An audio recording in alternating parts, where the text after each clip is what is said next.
At 11:47 on a Tuesday night, the most feared creature in 3 centuries received a text that would change everything.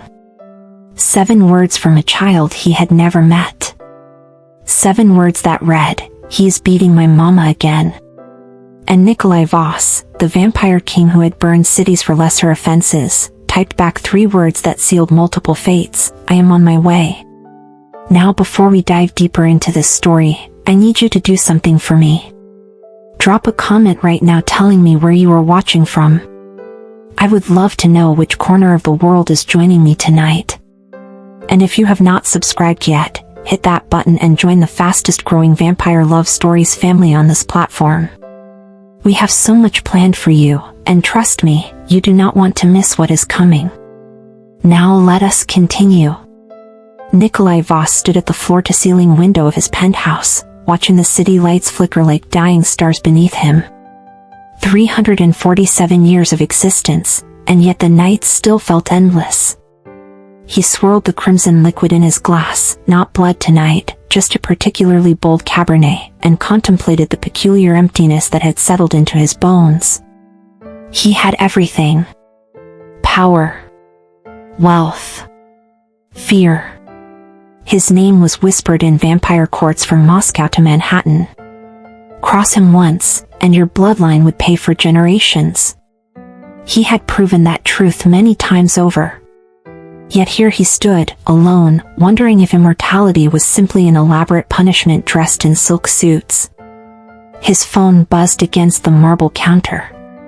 Probably Dante, his second in command, complaining about territory disputes again. Nikolai almost ignored it. Almost. Across the city, in a cramped apartment that smelled of beer and broken promises, 8-year-old Lily Morrison pressed herself against her closet door, her small hands trembling as she clutched her mother's old phone. The one Mama hid for emergencies. Through the thin walls, she heard it again. The crash. The scream. The horrible silence that always followed. Tears streamed down her face as she scrolled to the contact labeled Uncle Ray. Her fingers shook so badly she did not notice the number was wrong. 1 digit off. 1 digit that would change everything. She typed fast, terrified he would hear her. "He's beating my mama again." Send. In her closet fortress of hanging clothes and forgotten toys, Lily waited. Outside, the monster wearing her stepfather's face laughed at something only cruel men find funny. Nikolai glanced at his phone. Unknown number. He almost deleted it unread. But something, perhaps boredom, perhaps fate, made him open the message. 7 words. He read them twice. His jaw tightened. The glass in his hand cracked, Cabernet bleeding through his fingers like a wound. A child. Texting a stranger for help. Which meant she had no one else. Nikolai had done monstrous things in his centuries. He had torn throats and toppled empires. But there were lines even he refused to cross. Children were sacred. Mothers were sacred. And men who raised their hands to either deserved fates worse than death. He typed back without hesitation. "I am on my way." Then he grabbed his coat and walked into the night, something ancient and dangerous awakening behind his eyes. Nikolai tracked the phone signal in under 4 minutes. Perks of owning half the technology companies in the city. The apartment building was exactly what he expected. Crumbling brick. Flickering hallway lights. The scent of despair soaked into every wall. He did not knock. The door splintered inward like paper, and Nikolai stepped through the wreckage with the calm of a man entering his own home. The scene before him painted itself in brutal clarity. A woman crumpled against the kitchen counter, blood trickling from her split lip. Beautiful, even in her brokenness. Dark hair falling across a face that had known too much suffering. And standing over her, a man with beer on his breath and cruelty in his eyes. The man spun around. "Who the hell are you?" Nikolai smiled. It was not a kind smile. That is a fascinating question, he said, stepping closer. I have been called many things over the centuries. Monster. King. Nightmare. But tonight, I am simply the wrong number your stepdaughter texted. Unfortunate for you, really. The man laughed. Get out of my house before I call the cops. Nikolai tilted his head, studying him like one might examine an insect. You mistake me for someone who fears consequences. I am the consequence, mate. I am what happens when men like you believe they can break beautiful things without repercussion. He moved then, faster than human eyes could track. One moment he stood by the door. The next, his hand wrapped around the man's throat, lifting him clean off the floor. Please, the woman gasped, struggling to stand. Please, do not kill him. My daughter is here. She cannot see. Mama? The small voice came from the hallway. Nikolai turned his head slightly, still holding the gasping man aloft, and saw her. Lily. Small. Trembling. Brave beyond her years. She held the phone clutched to her chest like a shield. You came, she whispered. You actually came. Something cracked in Nikolai's ancient chest. Something he thought had calcified centuries ago. I gave you my word, little one, he said softly. And I never break my word. He looked back at the man turning purple in his grip. Every instinct screamed to crush his windpipe. To make an example that would echo through generations. But the child was watching. And some lessons were not meant for innocent eyes. Nikolai leaned close to the man's ear. I am going to release you now. You will leave this place. You will never return. You will never speak to them again. If you do, I will find you. And I will take my time. Do you understand? A frantic nod. Nikolai dropped him. The man crumpled, gasping, scrambling for the broken door. He fled without looking back. The apartment fell silent except for the mother's quiet sobbing.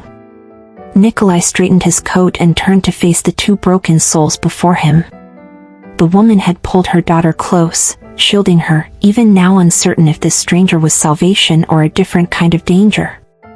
I am not going to hurt you, Nikolai said, his voice softer than he knew it could be. Either of you. Ever. The woman looked up at him with eyes that held no trust left. Who are you? Nikolai considered the question. Who was he, really? A monster who had just played hero. A king with no kingdom that mattered. Someone who received a very important text message, he finally answered. And someone who does not intend to leave until I know you are both safe. Lily stepped forward, breaking free from her mother's grip. She looked up at him with huge, tear-filled eyes. Are you an angel? Nikolai almost laughed. Almost. No, little one. I am very much the opposite. Then why did you help us? He knelt down to her level, something he had not done for any human in over 2 centuries. Because some things in this world are worth protecting. And you, brave little girl who texts strangers for help, are one of those things. Lily threw her arms around his neck. Nikolai froze. When was the last time anyone had embraced him without fear? When was the last time anyone had touched him with trust? He could not remember. Slowly, carefully, as if she might shatter, he placed one hand on her small back. Behind them, the mother watched. And for the first time in years, something other than fear flickered in her eyes. Hope. Fragile. Dangerous.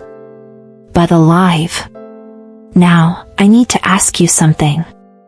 This mother and daughter just met a creature who could destroy them both in seconds, but instead he became their protector. Have you ever met someone who changed everything in one unexpected moment? Tell me in the comments. I read every single one. The woman's name was Vivian. Nikolai learned this only after she had cleaned the blood from her face and wrapped her trembling hands around a cup of cold water. She sat at her small kitchen table, Lily finally asleep in the bedroom after an hour of refusing to let go of the strange man who had saved them. Nikolai stood by the window, watching the street below, waiting for the coward to return, almost hoping he would. You need to leave, Vivian said quietly. Nikolai turned, one eyebrow raised. Fascinating. I save your life, and this is the gratitude I receive. Humans truly are remarkable creatures. I do not know what you are. Her voice shook, but she held his gaze. Brave. Foolish, but brave. The way you moved. The way he looked at you like he saw death itself. You are not normal. Normal is a setting on a washing machine, love. I have never aspired to it. This is not a joke. No, Nikolai agreed, his voice dropping. It is not. A man beat you in front of your child. That is not a joke. That is an abomination. Vivian flinched. You do not know anything about my life. I know enough. I know that phone your daughter used was hidden for emergencies, which means this was not the first time. I know you have no family to call, or she would have texted them instead of a stranger. I know you are sitting there trying to push away the one person who actually showed up because you have been disappointed so many times that hope feels more dangerous than fear. Silence. Vivian's eyes glistened. What do you want from me? Nikolai considered the question. What did he want? He had asked himself the same thing during the drive over. During the moment he held that worthless man's throat. During the impossible second when a child's arms wrapped around his neck.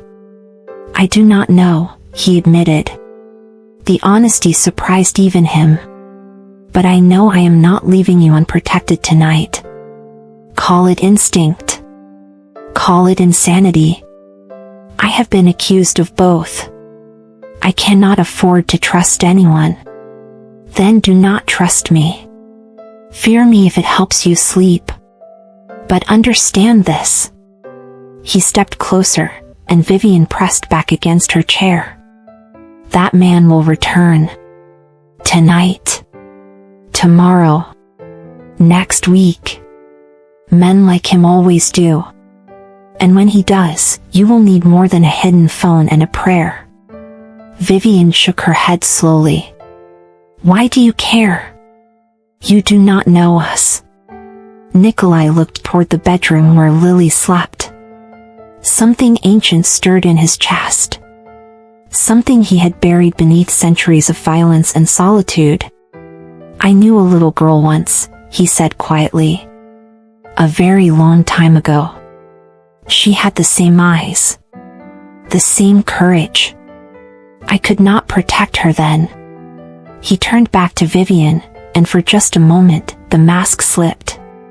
Beneath the monster, beneath the king, there was something raw. Something wounded. I will not make that mistake again. Vivian stared at him. The fear was still there, but now it wrestled with something else. Curiosity. Confusion. The dangerous beginning of trust.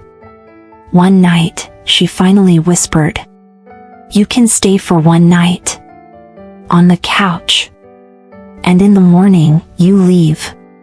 We forget this ever happened. Nikolai smiled, but it did not reach his eyes.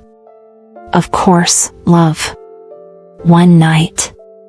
We forget everything. They both knew it was a lie. Some encounters cannot be forgotten. Some doors, once opened, refuse to close. and Nikolai Voss had just walked through a door he did not even know he was searching for. Morning came with blood-red sunlight and a knock at the door. Nikolai was on his feet before Vivian even opened her eyes. She had fallen asleep at the kitchen table, exhausted beyond reason, and woken to find a blanket draped over her shoulders. A blanket she did not remember reaching for. "Stay here," Nikolai commanded, moving toward the door with predatory grace. "It is my apartment. And that could be your death on the other side. Stay here." Vivian stayed. Nikolai opened the door to find 2 police officers, notepads ready, eyes suspicious. "Sir, we received a call about a domestic disturbance at this address last night. A man named Greg Morrison filed a complaint. Said someone broke into his home and assaulted him." Nikolai leaned against the doorframe, utterly relaxed. Greg Morrison. Charming fellow. Smells of cheap beer and cowardice. "Yes, I remember him." The officers exchanged glances. "Sir, we need to speak with the resident." "A Vivian Morrison." "That would be me." Vivian appeared behind Nikolai, her split lip visible, the bruise on her cheek already darkening to purple. "I am Vivian." The officer's expressions shifted as they took in her injuries.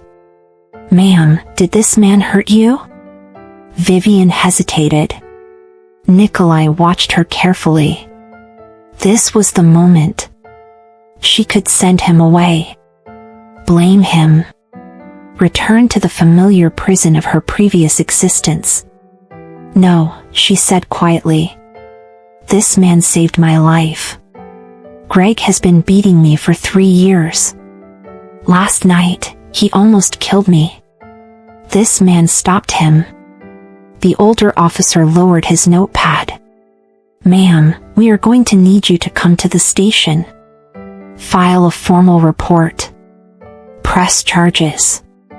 "She will do no such thing," Nikolai interrupted smoothly. "Not today. She needs rest. Medical attention. Time with her daughter. Your report can wait 24 hours. "Sir, that is not how." Nikolai smiled. It was the smile of a man who had made kings kneel and empires crumble. "I was not asking." Something in his tone made both officers step backward. Instinct. The animal brain recognizing a predator even when the conscious mind could not understand why. 24 hours, the younger officer agreed quickly. "We will return tomorrow." They left faster than dignity should have allowed. Vivian stared at Nikolai. "How did you do that?" "Centuries of practice, love. Now, pack a bag. You and Lily are not staying here." "Excuse me?" He filed a police report. Which means he is building a narrative. Painting himself as the victim. Men like him do not stop at embarrassment. They escalate. He knows where you live. He will return with friends, weapons, or worse. You need to disappear for a while. I cannot just disappear. I have a job. Lily has school. We have a life. You have a death sentence wrapped in routine. I am offering you an alternative." Vivian crossed her arms. "And where exactly would we go?" Nikolai reached into his coat and produced a card. Black. Elegant. An address embossed in silver. "I have a home outside the city. Secure. Private. More rooms than I know what to do with. You will stay there until I handle this situation permanently." "Permanently?" Vivian's voice dropped. "What does that mean?" Nikolai met her eyes. "It means Greg Morrison will never touch you again. It means he will never touch anyone again. It means I keep my promises, and I promised your daughter she would be safe." You are talking about killing him. I am talking about justice. There is a difference. Though I admit, the line can be beautifully blurry. Vivian should have run. Every rational thought told her this man was dangerous. Perhaps more dangerous than Greg ever was. But rational thoughts had kept her trapped for 3 years. Rational thoughts had told her to stay quiet, to not provoke him, to survive another day.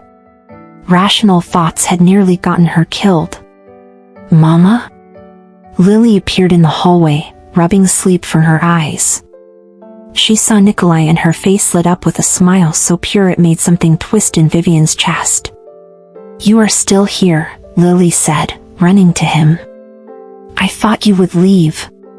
Nikolai knelt down, meeting her at eye level. I told you, little one. I never break my word. Lily looked up at her mother. Can we go with him, Mama? Please? I do not want to stay here. I do not want Greg to come back. Vivian looked at her daughter. Looked at the monster who knelt before her child with something painfully close to tenderness. Fine, she whispered. But just until things calm down. Nikolai rose, straightening his coat. Of course. Just until things calmed down. They both knew things were only beginning. 40 minutes later, they pulled through the gates of an estate that made Vivian gasp. The mansion rose from manicured grounds like something from a dark fairy tale. Gothic architecture. Towers that scraped the sky. Gardens that stretched toward distant forests. You live here? Lily pressed her face against the car window. It is like a castle. It is a castle, little one. I had it transported stone by stone from Romania 200 years ago. The original owner objected rather strongly. I was not moved by his complaints. Vivian looked at him sharply. 200 years ago? Nikolai smiled but offered no explanation. Inside, the mansion was warm despite its imposing exterior. Fires crackled in massive hearths. Rich fabrics draped across antique furniture. And everywhere, there were books. Wow, Lily breathed, spinning in circles in the grand foyer. Mama, look at the ceiling. Vivian looked up at the painted murals above. Angels and demons locked in eternal battle. Light and shadow intertwined. I commissioned that piece in 1743, Nikolai said casually. The artist was a troubled soul. Brilliant, but troubled. I kept him fed and sheltered for a decade while he worked. He died peacefully in his sleep, which was more than most received from me in that era. Vivian turned to face him fully. What are you?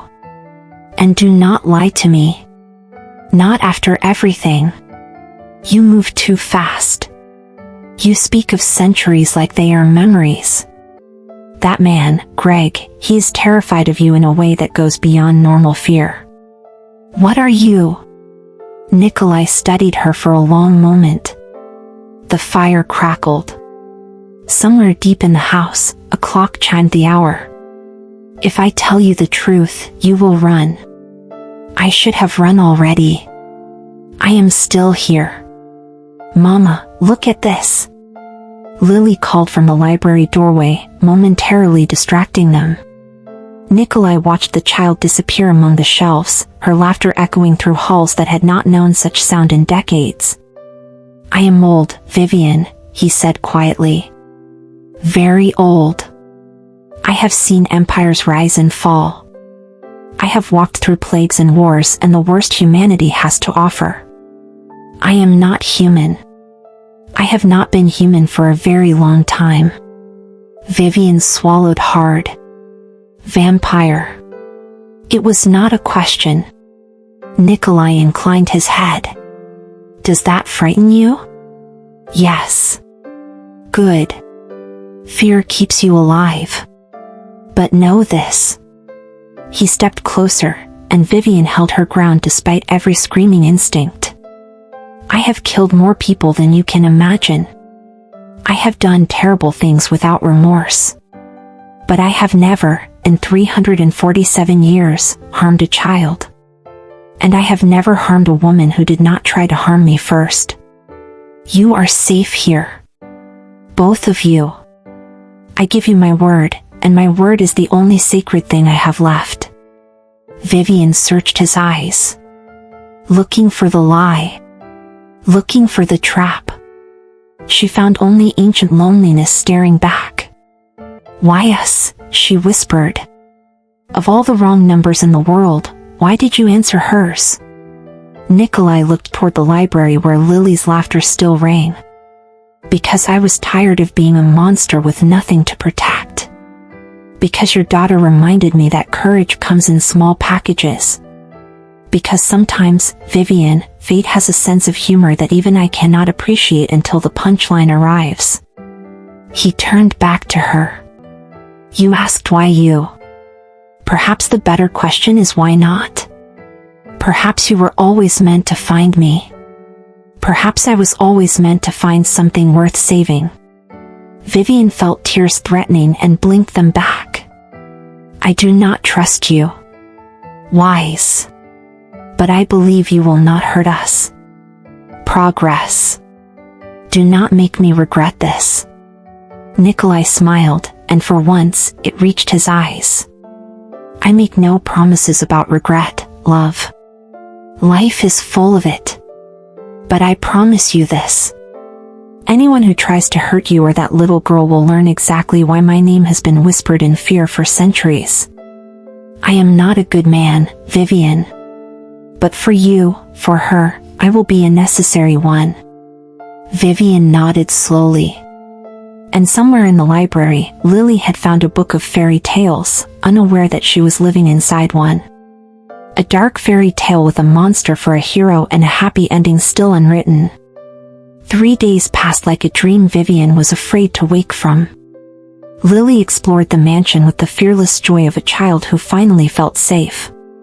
She discovered secret passages, a ballroom with mirrors that reflected candlelight like stars, and a garden maze that Nikolai warned her not to enter after dark. Why not? Lily had asked. Because even I get lost in there sometimes, Nikolai replied. And I built the damned thing. Vivian watched them together.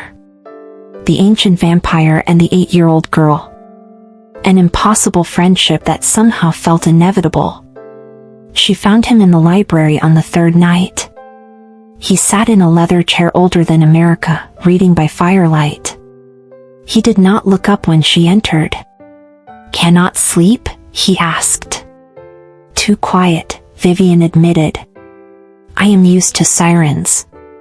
Shouting. The fear that every footstep might be him coming home drunk. That silence is called peace, love. You will adjust. She sat across from him, tucking her feet beneath her. Tell me about the little girl. Nikolai's hand stilled on the page. What? The one you mentioned. The one you could not save. You owe me that much. For a long moment, she thought he would refuse. Then he closed the book with deliberate care and set it aside. Her name was Alara, he said quietly. My sister. Human sister, before I was turned. She was 10 years old. Brave beyond reason. She had these eyes that saw the world as magic, even when our village had nothing but mud and superstition. Vivian stayed silent, letting him speak. Our father was a brutal man. A drunk. Sound familiar? Nikolai's smile was bitter. He beat our mother until the day she stopped waking up. Then he turned his attention to Alara. I was 15. Strong enough to fight back. But I was not there the night he went too far. His jaw tightened. I was in the woods. Hunting. Trying to feed us because he drank away everything we had. When I came home, I found her in the corner of our home. She had hidden there, just like your Lily hides in closets. But there was no one to text for help in 1372. There was no one coming to save her. Vivian's breath caught. I killed him, Nikolai continued, his voice flat. With my bare hands. Slowly. I was human then, but rage makes monsters of us all. The village tried to hang me for it. They called it murder. I called it justice. A vampire named Constantine found me in the gallows, half dead, and offered me a choice. Die human, or live forever with the strength to ensure no one could ever hurt anyone I loved again. You chose the monster. I chose power. There is a difference, though it is slight. He looked at her directly. I have spent 3 centuries ensuring that anyone who raises a hand to the innocent pays a price that echoes through generations. I have destroyed bloodlines for lesser crimes than what Greg did to you. Vivian shivered despite the fire's warmth. When I read that text from Lily, Nikolai said softly, I saw Alara. I saw a little girl hiding in the dark, begging for someone to come. And this time I could answer. Silence settled between them. Heavy. Raw. I am sorry, Vivian whispered. Do not be. Sorrow changes nothing. Action does. I could not save Alara. But I can save Lily. I can save you. And that, perhaps, is the closest thing to redemption a creature like me can hope for. Vivian stood slowly and crossed to him. Nikolai watched her warily, uncertain. She placed a hand on his shoulder. Just that. A simple touch. You are not a monster, she said. You have no idea what I have done. I know what you did for us. I know you did not have to come. I know you held my daughter like she was precious when the world taught you that precious things break. That means something. Nikolai looked up at her. Centuries of loneliness stared back. You should fear me, Vivian. I should fear a lot of things. But the man who reads fairy tales to my daughter and makes her laugh for the first time in years is not one of them. His hand covered hers on his shoulder. Cold skin. Strong grip. Gentle despite the power thrumming beneath. I will handle Greg, he said. Tomorrow night. Permanently. You will not have to see him again.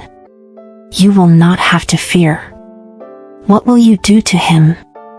Do you want the truth or the version that lets you sleep at night? Vivian considered. The version that lets me sleep. I will ensure he understands the magnitude of his crimes and encourage him to relocate very far from here. Permanently. And the truth?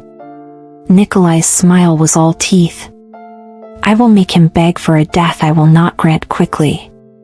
I will show him every ounce of pain he inflicted on you and magnify it tenfold. And when I am done, there will not be enough left of him to identify. The river will take the rest. Vivian should have been horrified. Should have pulled away. Instead, she squeezed his shoulder. Thank you. Nikolai laughed. Actually laughed. You are a fascinating woman, Vivian Morrison. Most people would run screaming. You offer gratitude. Most people have not lived my life. Fair point. The moment stretched. Changed. Became something neither expected. Vivian became aware of how close they stood. Of his hand still covering hers. Of eyes that had seen centuries but looked at her like she was the only thing in the room. Nikolai, she whispered. Do not, he said roughly.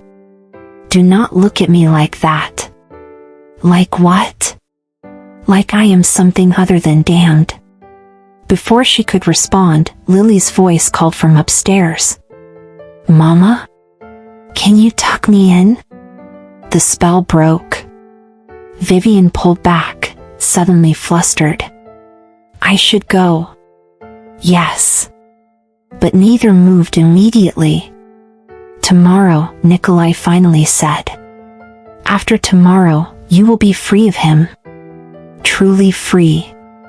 And then you can decide what comes next. No pressure. No obligation.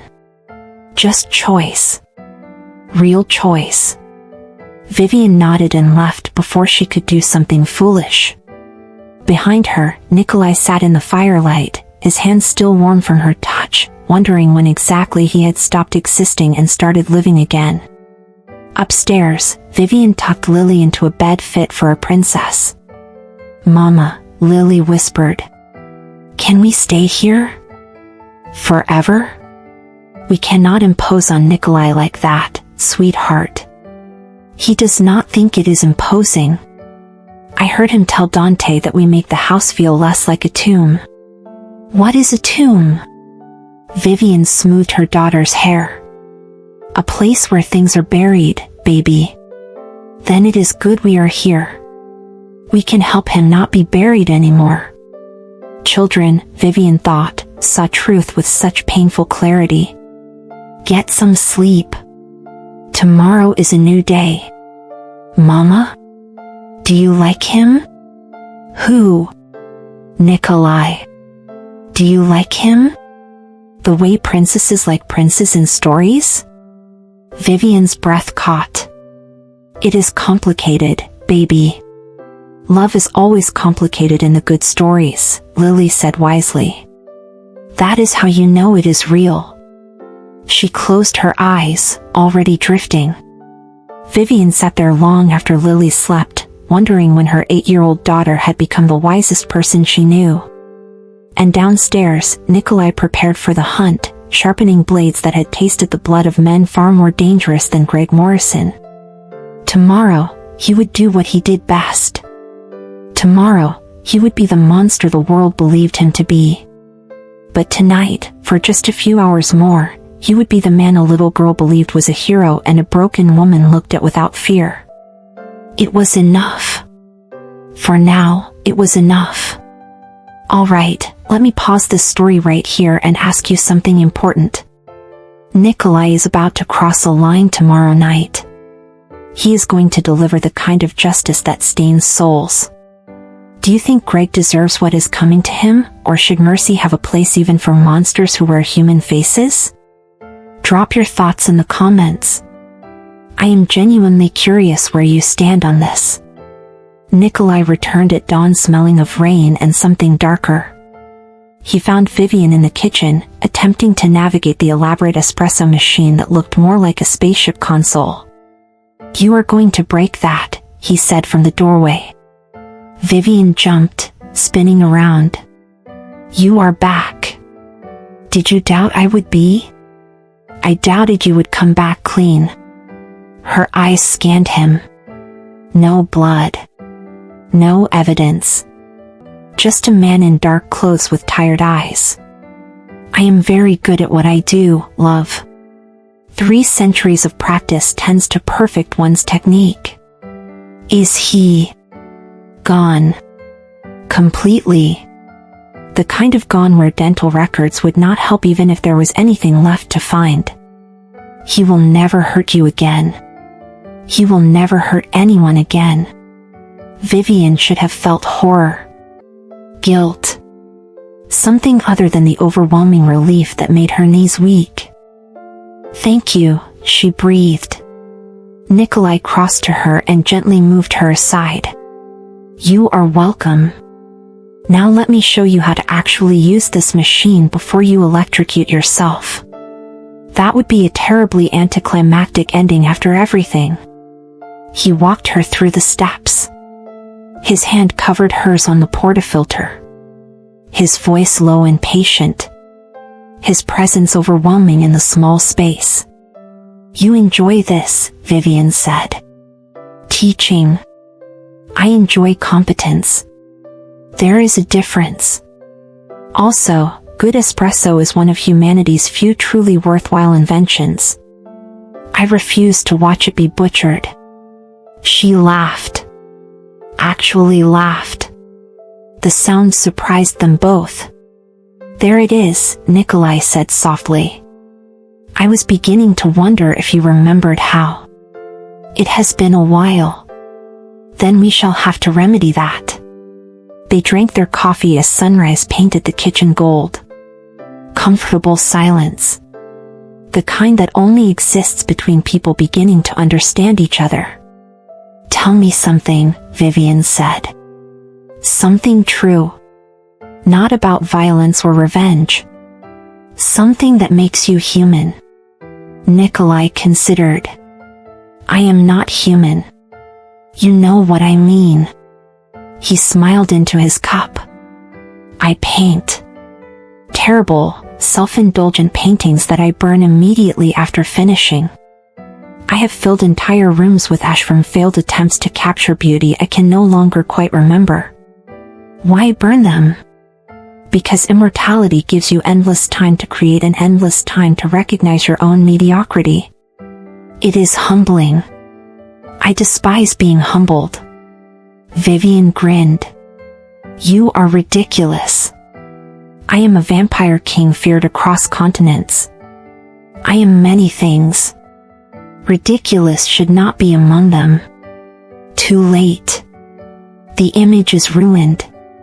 Now I will forever picture you pouting over paintings." "I do not pout. You are literally pouting right now." Nikolai tried to scowl but failed. Her smile was infectious. Dangerous. It made him want impossible things. "Your turn," he said. "Tell me something true. Something that has nothing to do with survival or fear." Vivian looked into her cup. "I wanted to be a dancer. Before Lily. Before Greg. Before everything became about just making it through another day. I had a scholarship to Juilliard. Full ride. I gave it up when I got pregnant. Do you regret it?" "Never. Lily is the best thing I ever made. But sometimes I wonder who I would have become if I had chosen differently." "You became a mother. A survivor. A woman brave enough to accept help from a monster. Those are not small things, Vivian." She looked up, eyes shining. "You keep calling yourself a monster. But monsters do not make coffee and talk about failed paintings. Perhaps I am a monster trying very hard to remember what it felt like to be something else." The moment hung between them. Heavy with possibility. "Nikolai." Lily burst into the kitchen wearing a nightgown 3 sizes too big, dragging behind her like a queen's train. "I found the costume room. There are hundreds of dresses. Can I try them on? Please, please, please?" Nikolai raised an eyebrow. "The costume room? You mean my late wife's wardrobe?" Vivian stiffened. "You were married?" 4 times, actually. Occupational hazard of immortality. They age. I do not. It ends poorly. But that was lifetimes ago. He turned to Lily. "Yes, little one, you may play dress up. But if you damage the 1500s French silk, I will be very cross." "What is cross?" Mildly annoyed in a British sort of way. Lily giggled and ran off. Vivian stared at him. 4 wives? Is that judgment I hear? That is curiosity. What happened to them? Nikolai's expression shuddered. They grew old. I did not. I held their hands as they died and buried them in gardens I no longer visit. Immortality is not the gift people imagine, Vivian. It is watching everything you love turn to dust while you remain unchanged. It is the loneliness of being the only constant in a world of variables. Vivian reached across the table and took his hand. That sounds exhausting. It is the most exhausting thing I have ever endured. And I once fought in the 100 Years' War. Both sides. I got bored halfway through and switched teams. She laughed again. He was doing that on purpose now. Making her laugh. Collecting the sound like treasure. Dance with me, he said suddenly. What? You said you wanted to be a dancer. Dance with me. Right now. Here. There is no music. Nikolai stood and held out his hand. There is always music if you listen closely enough. The house settling. The wind in the eaves. Your heartbeat. My lack thereof. We shall make it work. Vivian hesitated, then placed her hand in his. He pulled her close. One hand at her waist. The other cradling her fingers. And they moved through the kitchen in a waltz that had no rhythm but their own. You are good at this, Vivian whispered. I have had centuries of practice. I taught Marie Antoinette the Volta before she lost her head. Lovely woman. Terrible judge of political climate. You did not. I absolutely did. Also had a brief affair with her cousin. Scandalous times. I miss the drama of the French court. Modern politics is far less entertaining. Vivian rested her head against his chest. No heartbeat. Just silence. But somehow it felt safe. This is insane, she murmured. All of this. You. This house. The fact that I feel safer with a vampire than I ever did with a human. Humanity is not measured in heartbeats, love. It is measured in choices. And you have made brave ones. They swayed together as morning light filled the room. Nikolai? When this is over. When we figure out what comes next. Will you let us stay? Just for a while longer? His arms tightened around her. You can stay as long as you wish. Forever, if it suits you. This house has been a mausoleum for too long. You and Lily have made it feel like a home again. Mama. Nikolai. Come look. They broke apart reluctantly. Lily stood in the doorway wearing a gown from another century, jewels that were probably priceless tangled in her hair. I am a princess, she declared. Nikolai bowed deeply.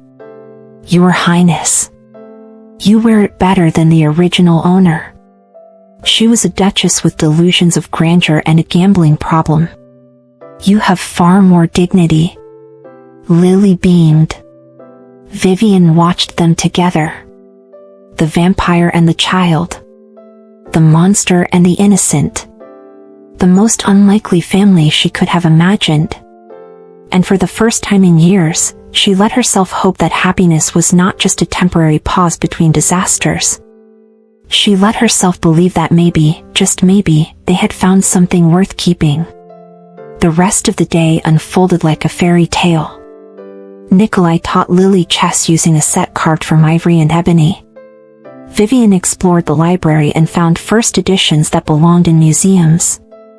They ate lunch in a dining room that could seat 40 but felt intimate with just the three of them. As evening approached, Nikolai excused himself. I have business to attend to. Territory matters. Very dull. I should return by midnight. Will you be safe? Vivian asked before she could stop herself. He smiled. Genuine. Warm. I am the thing other things fear, love. I will be perfectly safe. After he left, Vivian put Lily to bed and found herself wandering the mansion. She ended up in Nikolai's study. A room she had not yet explored. Books lined every wall. A desk held papers covered in elegant script, multiple languages, and on the mantel, a painting. A little girl with dark hair and knowing eyes. Ilara. Vivian stood before it for a long time, understanding finally clicking into place. This was not about charity. This was about redemption. This was about a man who had carried guilt for centuries finding a second chance. And Vivian realized with startling clarity that she was falling for him. For the monster with a hero's heart. For the ancient creature who made her daughter laugh. For the impossible, ridiculous, dangerous man who had answered a wrong number and changed everything. "Oh no," she whispered to the empty room. "This is going to complicate everything." But her heart did not care about complications. It only cared that for the first time in forever, it felt safe enough to beat without fear. Nikolai returned at midnight exactly, as promised. But he did not return alone. Vivian heard voices in the foyer. Sharp. Angry. She crept to the top of the stairs, instinct telling her to stay hidden. 3 vampires stood with Nikolai. She knew they were vampires immediately. They carried the same predatory stillness. The same unnatural grace. "You have lost your mind, Niklaus," a tall blonde woman hissed. She was beautiful the way a blade is beautiful. Sharp. Deadly. "Humans? Living here? You are exposing us." "I am doing no such thing, Katerina. Mind your tone. Do not patronize me. We have known each other for 2 centuries. I have stood by you through wars and purges and political nightmares. But this? Housing a human woman and her child? It is weakness. And weakness gets our kind killed." A dark-skinned man stepped forward. Dante. Nikolai had mentioned him. His second in command. "Niklaus, she has a point. The council is already asking questions. You disappeared for 3 days. You executed a human without proper clearance. And now you have civilians living in your home. This looks bad." "I do not care how it looks," Nikolai said coldly. "They are under my protection. That is the end of the discussion." The third vampire, a young man with cruel eyes, laughed. "Protection? Is that what we are calling it? Come now, Niklaus. We all know what this is. You have grown attached. Perhaps more than attached. Tell me, does she know what you really are? Does she know about Prague? About the village you burned because one man insulted you? About the family you slaughtered down to the last child because the father owed you a debt?" Vivian's blood turned to ice. "Careful, James," Nikolai said softly. "Dangerously.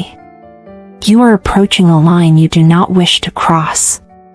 "The last child," James continued, smiling viciously. "I was there, remember?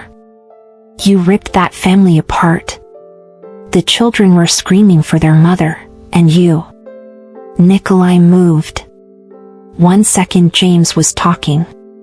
The next, Nikolai had him by the throat, lifted off the ground, eyes black as void. "I said. Careful. Nikolai, enough."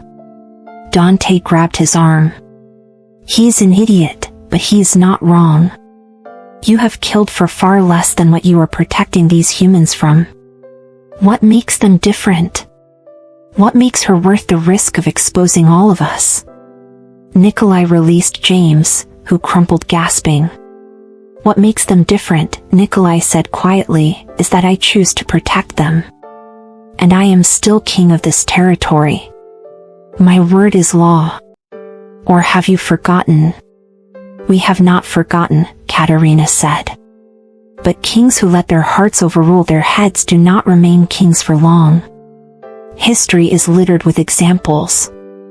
Is that a threat? It is a reminder. From someone who cares about you. Send them away, Niklaus. Before the council forces you to make a choice you will regret. Silence fell heavy. Get out, Nikolai said. All of you. Now. They left. But the damage was done. Vivian stood frozen at the top of the stairs, Lily's words echoing in her mind. A family slaughtered down to the last child. Children screaming. She thought of Lily asleep down the hall. She thought of dancing in the kitchen with a man who had just been called out for murdering children. Nausea rose in her throat. Nikolai turned and saw her standing there. His expression cracked. Vivian. Is it true? Her voice shook. The family. The children. Is it true? He hesitated.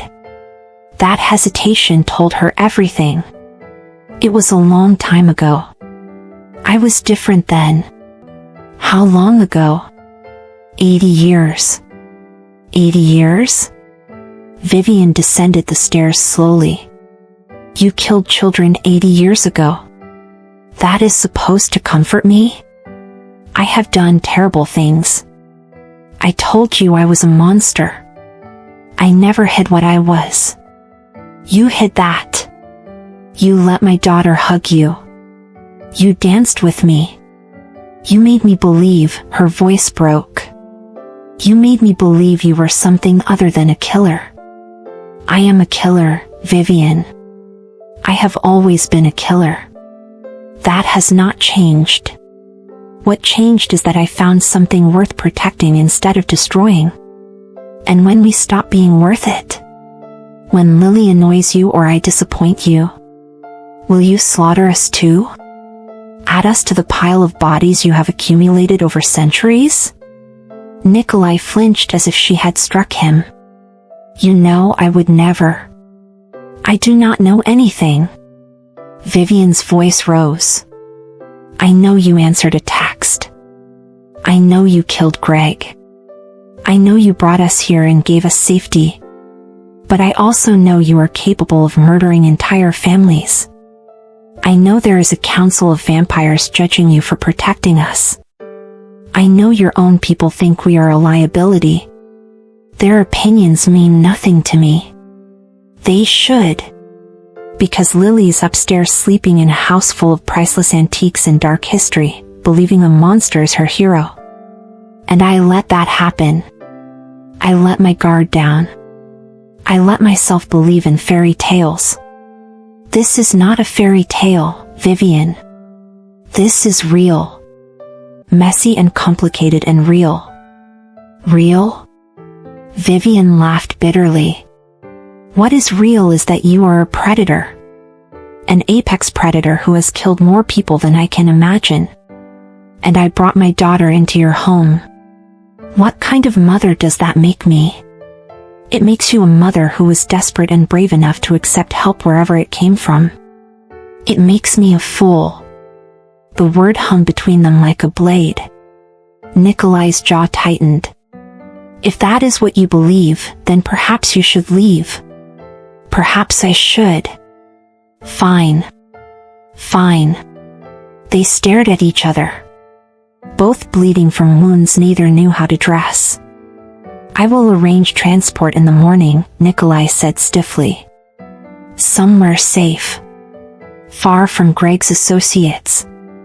Far from here. You will have money. Protection. Everything you need. I do not want your money. You will take it anyway. I do not do things halfway, love. If I am sending you away, I am ensuring you land safely. Stop calling me that. What? Love. Stop calling me love. I am not your love. I am a wrong number who made the mistake of thinking you were something you are not. Something cracked in Nikolai's expression. Something ancient and wounded. You are right, he said quietly. You are absolutely right. I am exactly what James said. A monster who has done monstrous things. I should never have brought you here. I should never have let myself believe that a creature like me deserved even the illusion of redemption. He turned toward his study. Nikolai. Go to bed, Vivian. Pack your things. In the morning, you leave. You get your life back. And I return to what I do best. Existing alone. He closed the study door with a finality that sounded like a coffin ceiling. Vivian stood in the empty foyer, trembling. She had won the argument. She had protected herself and Lily from potential danger. So why did it feel like she had just destroyed something irreplaceable? She climbed the stairs slowly and checked on Lily. Still sleeping. Still innocent. Still believing in heroes. Vivian sat on the edge of the bed and wept silently. She wept for the safety she was giving up. For the connection she had felt. For the impossible hope that had bloomed in her chest. She wept for the man in the study below who had carried centuries of guilt and found a moment of peace, only to have it ripped away. And she wept because she knew she was right to leave but hated herself for it anyway. Down in the study, Nikolai stood before Alara's painting. He had not wept in over 200 years. Vampires could not produce tears. But the ache in his chest felt suspiciously like grief. I am sorry, little sister, he whispered to the painted face. I thought perhaps I had earned a second chance.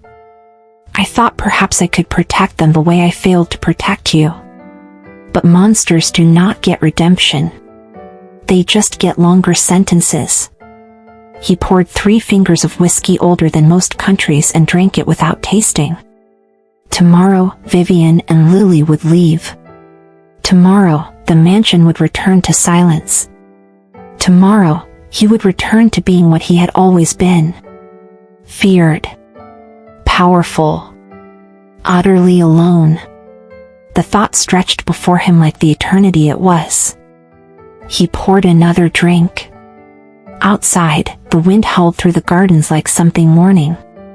And in her room, Lily woke briefly, sensing something wrong in the house that had felt so right. Mama, she called softly. Vivian wiped her eyes and went to her. I am here, baby. Is something wrong? Where is Nikolai? Everything is fine. Go back to sleep. But Lily's eyes were too knowing. Too perceptive. You are lying, Mama. You have that voice. The scared voice. What happened? Vivian could not find words that would not break her daughter's heart. So she just held her tight, and prayed she was making the right choice. Prayed that leaving was protection and not the biggest mistake of her life. But her prayers felt hollow. And the morning felt impossibly far away. Morning came gray and cold. Vivian packed their few belongings in silence while Lily sat on the bed, unusually quiet. I do not want to leave, Lily finally said. We have to, sweetheart. Why? Because this is not our home. We were only borrowing it for a while. Nikolai said we could stay forever. Vivian's hands stilled on the suitcase. Things changed. What things? How did you explain to an 8-year-old that the man who saved them was also capable of terrible violence? How did you reconcile protection with danger? Safety with risk? Lily, Nikolai is complicated. So? We are complicated too. You are always saying that. You say we are survivors and that makes us complicated and strong. This is different. Because he's a vampire? Vivian spun around. You knew? Lily shrugged. I am 8, Mama. Not stupid. He does not eat food. He does not sleep. He moves too fast. And he told me stories about things that happened hundreds of years ago like he was there. I figured it out on day 2. And you were not scared? Why would I be scared? He is nice to me. He makes you smile. He keeps us safe. Who cares if he drinks blood or whatever? The simple clarity of a child's logic cut through Vivian's defenses. He has done bad things, Lily. Really bad things. So did you. Vivian blinked. What? You stayed with Greg. You let him hurt you. You let him hurt me by making me watch. That was bad. But you are not a bad person. You were just stuck in a bad situation. Tears pricked Vivian's eyes. Baby, that is not the same. Is it not? Maybe Nikolai was stuck too. Stuck being a monster because that is what everyone expected. And then we showed up and he got to be something else. Someone else. And now you are taking that away because you are scared. I am trying to protect you. From what? The man who reads me stories? Who taught me chess? Who looks at you like you are magic? Lily stood up, fierce despite her small size. Or are you protecting yourself? Because you are scared to be happy again. The words landed like blows. Vivian sat heavily on the bed. When did you get so wise? I have a really smart mama. I pay attention. Lily climbed into her lap, something she had not done in months. Mama, Greg was a monster in a man's body. Nikolai is a man in a monster's body. There is a difference. And I think you know that.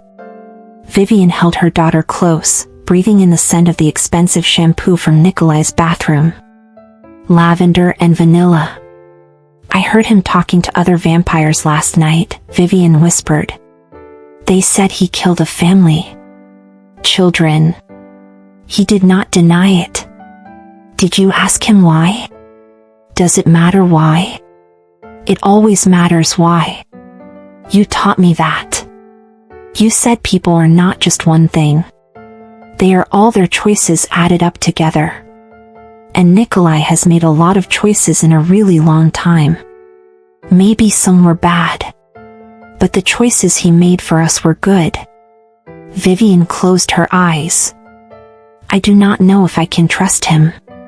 Do you trust yourself? What? Do you trust yourself to know if someone is good or bad? Because your heart knows, Mama. You are just scared to listen to it. Out of the mouths of babes. Vivian looked at her daughter. Really looked at her. Lily had more clarity at 8 than most people found in a lifetime. What do you think I should do? I think you should ask him. Really ask him.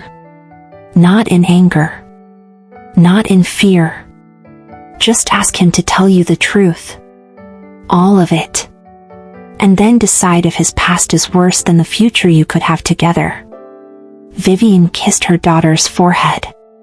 How did I get so lucky to have you? Wrong number, remember? Sometimes the best things come from mistakes. Downstairs, Nikolai sat in his study exactly where he had been all night. He had not moved. Had not fed. Had not done anything but stare at the whiskey bottle and contemplate eternity without purpose. Dante appeared in the doorway without knocking. The car is ready. I will take them wherever they want to go. Thank you. Niklaus. Do not. Whatever you are about to say, do not. Dante sighed.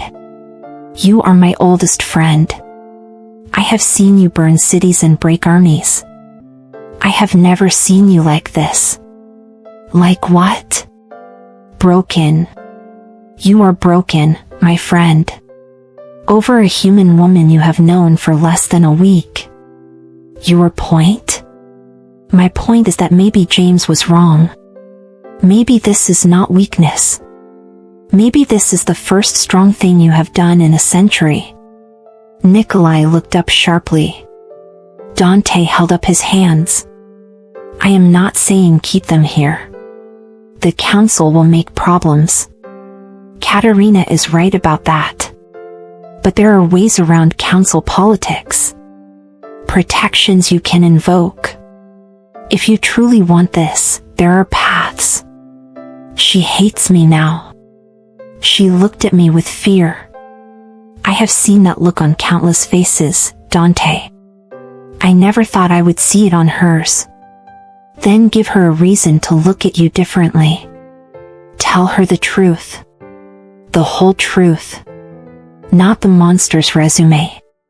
The why behind it. Context matters, Niklaus. You taught me that. What if the context does not matter? What if I am simply what I am and there is no redemption for it? Then you are no worse off than you are right now. But if there is even a chance. A knock interrupted them. Both vampires turned. Vivian stood in the doorway, Lily beside her. Neither had their coats. Neither looked ready to leave.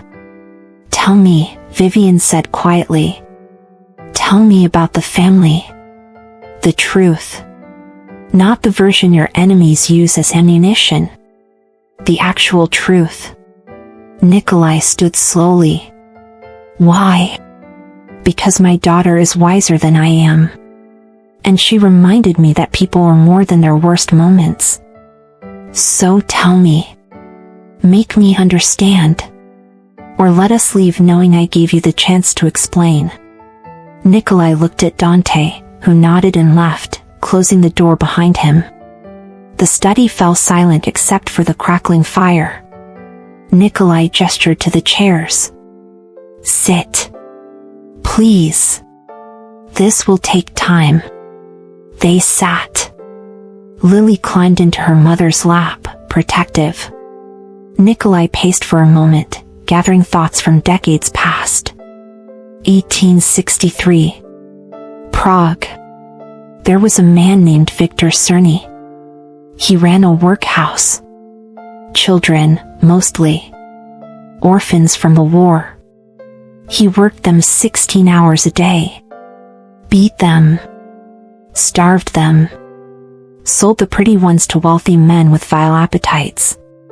Vivian's grip tightened on Lily. I did not know this initially, Nikolai continued. I met him at a party. Wealthy. Charitable. Donated to hospitals. He seemed legitimate. I even did business with him. A property deal. He cheated me. Not much. A few thousand crowns. But it was the principle. No one cheats me. So I went to his home to rectify the situation. He stopped at the window, looking out at gardens touched with frost. I found the children in his cellar. 12 of them. Bruised. Terrified. Some had been there for years. He was keeping them like livestock. And when I confronted him, he laughed.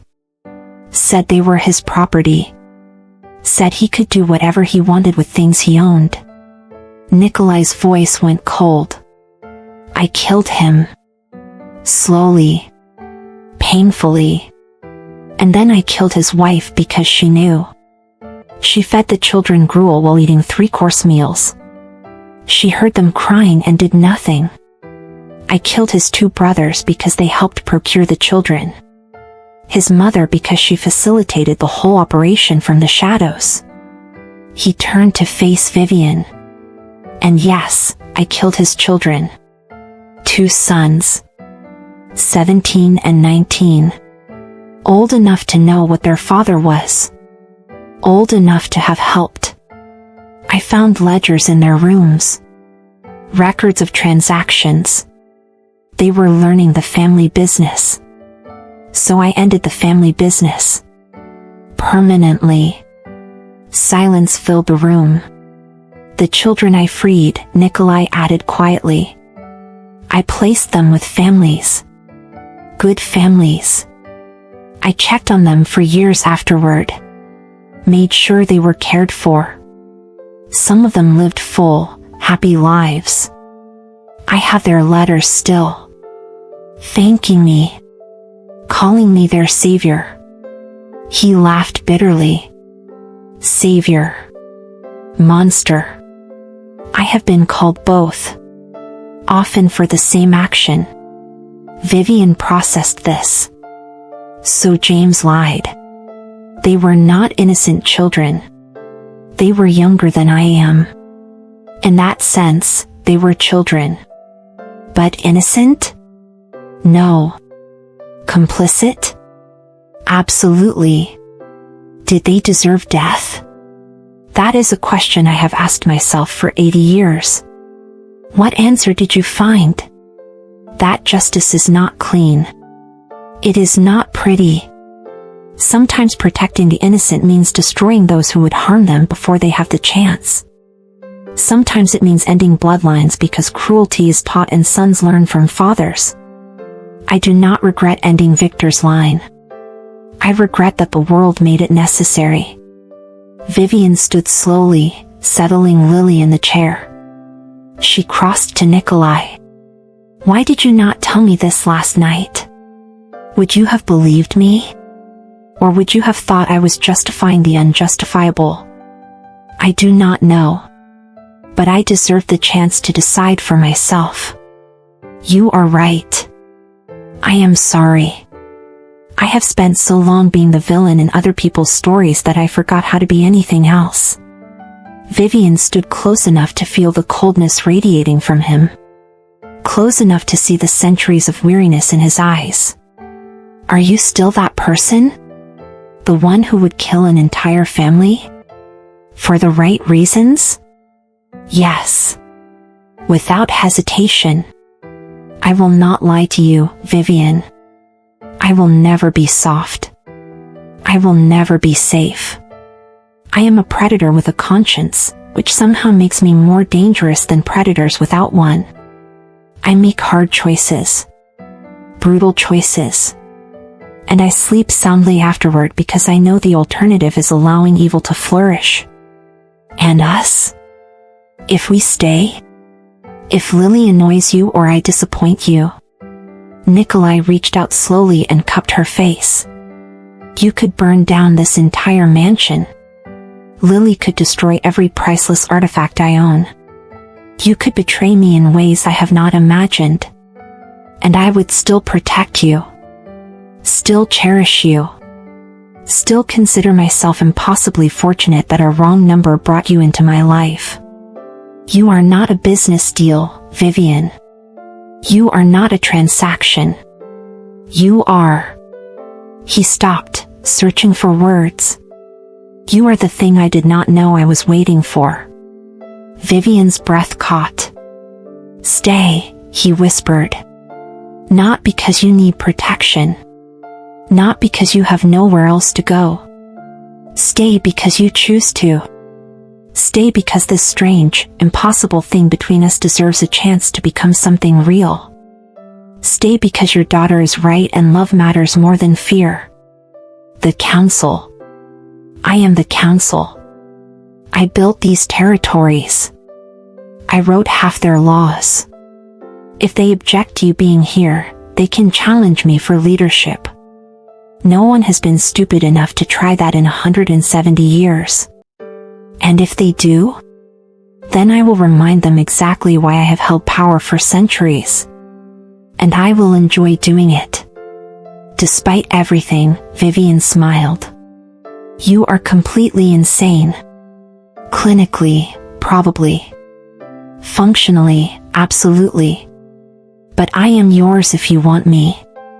Monster, king, and all the complicated history that comes with it. Lily's voice piped up from the chair. Mama, if you do not say yes, I am going to be really disappointed in you. Both adults turned to look at her. She grinned. Just saying. I like it here. He has a library and fancy dresses, and he does not hit people who do not deserve it. The bar is not that high, Mama." Vivian laughed. Actually laughed. The sound filled the study like music. She turned back to Nikolai.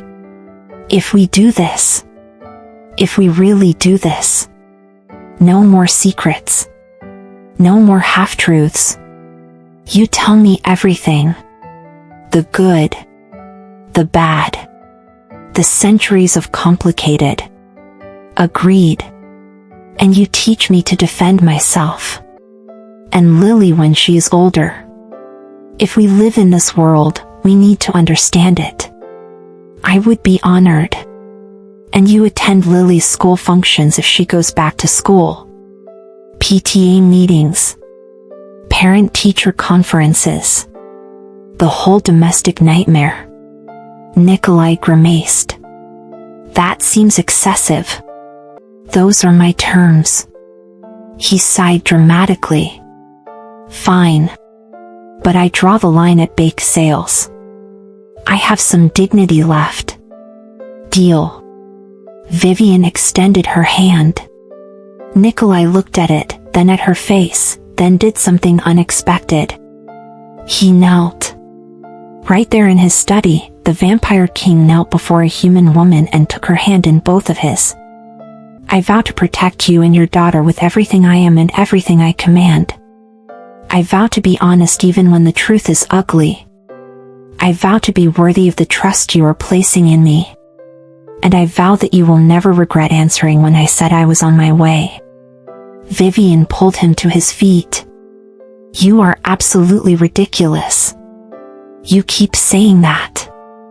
I keep hoping you mean it affectionately." "I do." She kissed him then. Soft. Tentative. Testing. He froze for a heartbeat, then kissed her back.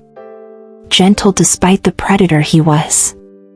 Reverent despite the violence he was capable of. When they pulled apart, Lily was clapping. "Finally! I thought you were going to talk forever. Adults are so dramatic." Nikolai laughed. Actually laughed. The sound echoed through the mansion like something awakening.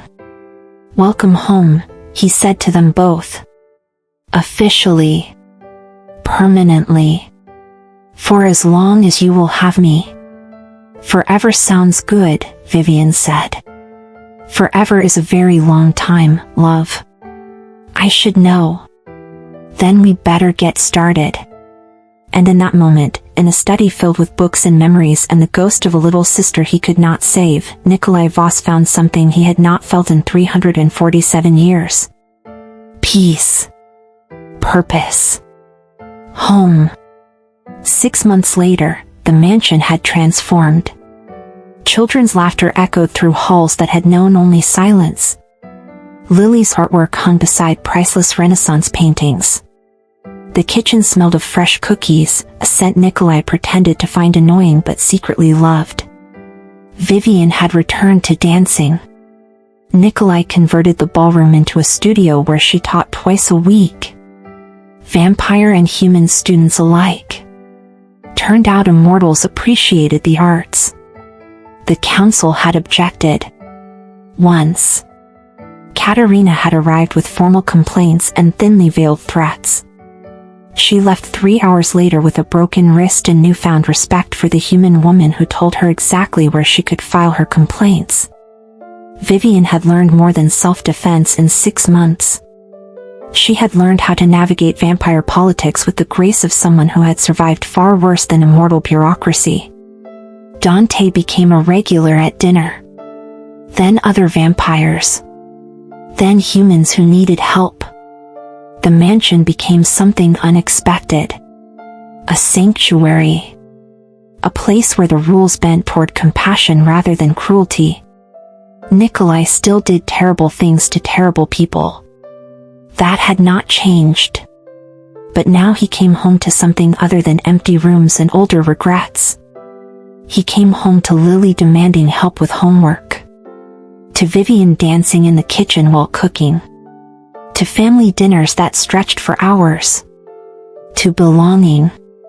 On a Tuesday night, exactly 6 months after the text that changed everything, Vivian found Nikolai in the garden. He stood before a new statue. A little girl with knowing eyes. "Ilara?" Vivian asked softly. "I thought it was time to stop hiding her in the study. She deserved to be in the light." Vivian slipped her hand into his. "She would be proud of you." "I like to think so. Though she would probably lecture me about taking so long to figure out what actually matters." Smart girl. The smartest.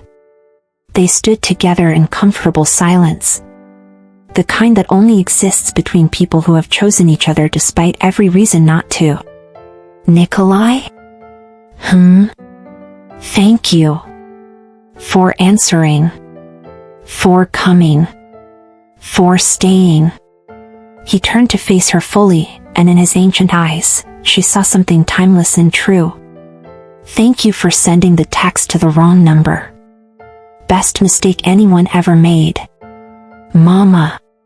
"Nikolai." Lily's voice called from the mansion.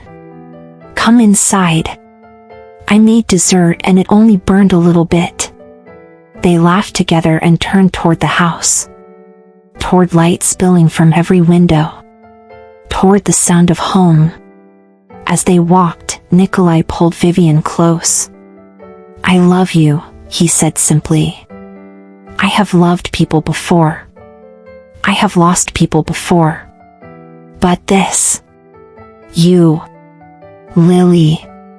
This strange little family we built from a desperate text and impossible hope. This is the thing I will fight centuries for. This is the thing that makes immortality bearable." Vivian stopped walking and pulled him into a kiss. Deep. Real. Full of promise. "I love you too. Monster, king, and ridiculous vampire who attends PTA meetings and complains the entire time. I have a reputation to maintain. I cannot be seen enjoying such things. You literally donated an entire computer lab to the school. Anonymous donation. Completely untraceable. You signed the card. Clerical error." She laughed and tugged him toward the house. Inside, Lily had indeed made dessert. Some kind of chocolate creation that defied physics and several health codes. They ate it anyway, gathered around the kitchen table, arguing about movies and debating whether vampires should be allowed to compete in the Olympics. "Unfair advantage," Vivian argued. "Humans have advantages too," Nikolai countered. "You tan. You can eat garlic without social stigma. You do not burst into flames in sunlight." "Wait, you actually burst into flames?" Lily's eyes went wide. "That is a myth. I just get a nasty rash." Very undignified. They dissolved into laughter. Later, after Lily was asleep and the house settled into nighttime quiet, Nikolai and Vivian stood on the balcony overlooking the gardens. "Do you ever regret it?" Nikolai asked. "Staying? Choosing this life?" Vivian considered. "I regret the years before. I regret Greg. I regret not leaving sooner. But this? Us? Never. Not for a single second." "Good. Because you are rather stuck with me now. Immortality is a package deal. I can arrange it. If you want. When you are ready. You and Lily both. If you choose it." Vivian turned to him, surprised. "You would do that? I would give you eternity if you asked for it. Or I would hold your hand as you age and treasure every mortal year. Your choice, love. Always your choice. Can I think about it?" You can take decades. I have time. She smiled. Decades. Listen to you. Planning a future. You gave me a reason to plan beyond the next territory dispute. You gave me a reason to imagine tomorrow as something other than endless repetition. We gave each other that. You saved us. But we saved you too. That is how this works. He pulled her close, and they swayed together under stars that had watched him wander alone for centuries. Tell me something, Vivian whispered.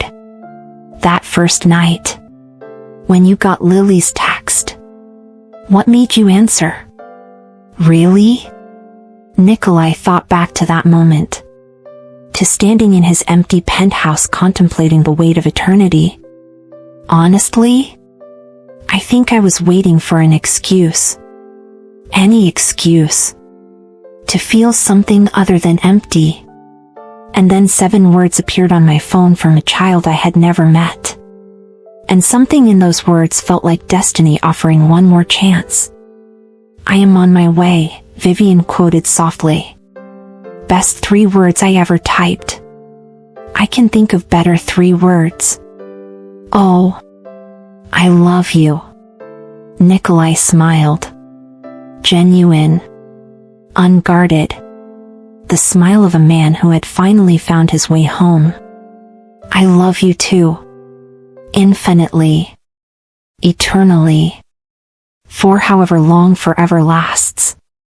Inside, Lily stirred in her sleep, dreaming of castles and vampires and families built from wrong numbers and right choices. Outside, the mansion glowed against the darkness. A beacon. A sanctuary. A home. And somewhere in the city, another desperate soul sent a text to a wrong number, hoping for salvation. Dante intercepted it. Smiled. And typed back 3 familiar words. I am on my way. Because some legacies are worth continuing.